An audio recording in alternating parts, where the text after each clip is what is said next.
Hey guys, so today I want to talk about one of the more inspiring devices I've ever used in my life, and it is actually one of the devices that actually led me into the phone stuff.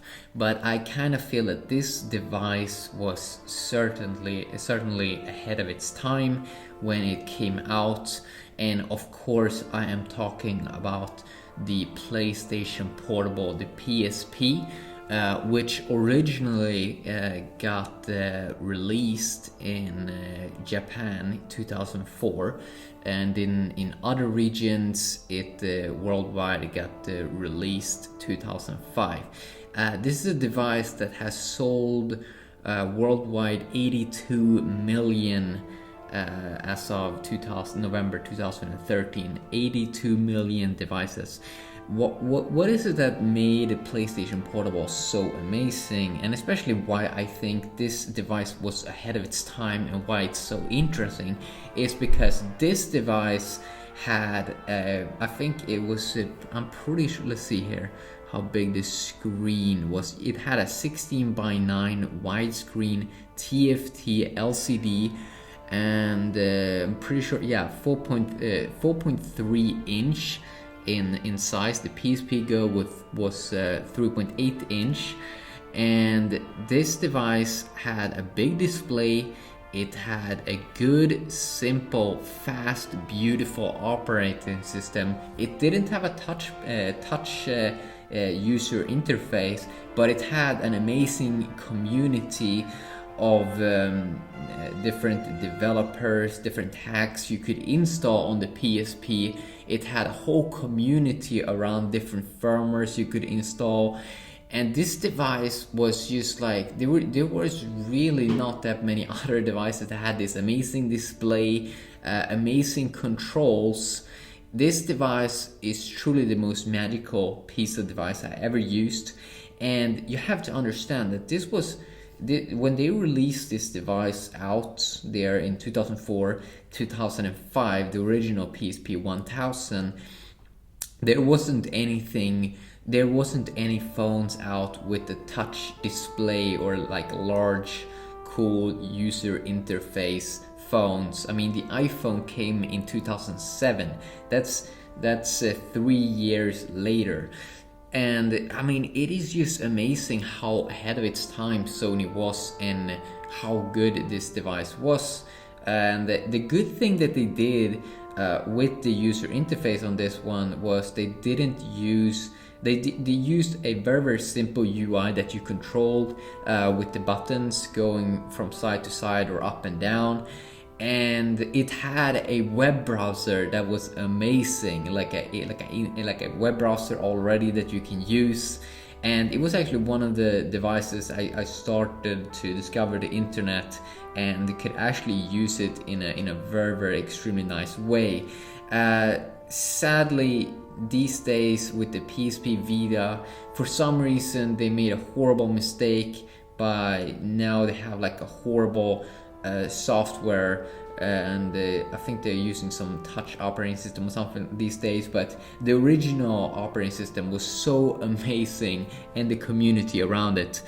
And some other things with this device, it had memory was just 32 megabytes, the CPU was 333 megahertz, but it was running fast, it was running very good. It had a storage with the memory stick dual card. I remember I bought the memory stick Pro dual card. I think it costed like €70 or something for like 16 gigabytes or something. It had a display of 480 times 272 pixels. It was a very good display actually. It had a stereo speaker, it had Wi-Fi, and it had really good like it had this like joystick on the side. And it's really sad how good Sony was and how ahead of its time it was. And if they would have made it, they could really have done like an amazing phone and come out with it very early. But for some reason they didn't, because we have to remember the first iPhone was really bad. Like, it was really bad. I mean, the iPhones even up to like 2009. It was really, really bad and boring. It was used in 2010 and 2011 when iPhones started to become a little bit cool and they started to become bigger in size. But for those first years, it was really, really bad. And also Android, it was just starting to become cool around 2010, 2011, and Sony was just ahead of its time.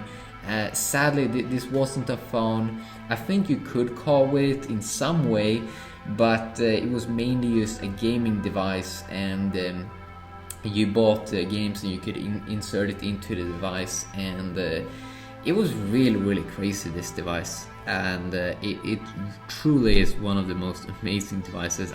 I don't think I ever will be able to get such an experience as the first time I used the PSP 3000. So I wanted to do this quickly video talking a little bit about it, because you probably yourself have this amazing experience maybe with the first gadget you had, or something that really impacted you in a way. I have some other devices also that has impacted me a lot. I might do some videos about them in the future, but yeah, just a quick little video talking a little bit about that.